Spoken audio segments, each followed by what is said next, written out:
അതാരാ ഈ പാതിരാത്രിക്ക് ഇവിടെ? ലിഫ്റ്റ് ചോദിക്കുകയാണോ? കേറിക്കോളൂ. എങ്ങോട്ടാ പോകേണ്ടത്? ഇവരൊന്നും മിണ്ടുന്നില്ലല്ലോ. പിന്നീന്ന് വല്ലാത്തൊരു തണുപ്പടിക്കുന്നു. കണ്ണാടിയിൽ ആരുമില്ല.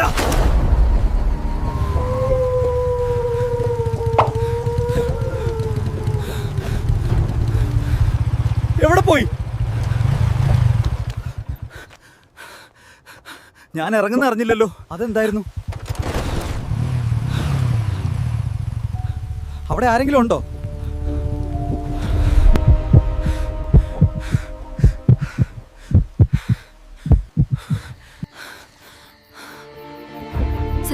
പുതിയൊരു പാട്ട് റിലീസ് ചെയ്തിട്ടുണ്ട്. താഴെ കാണുന്ന റിലേറ്റഡ് വീഡിയോയിൽ ക്ലിക്ക് ചെയ്ത് കണ്ടു നോക്കൂ.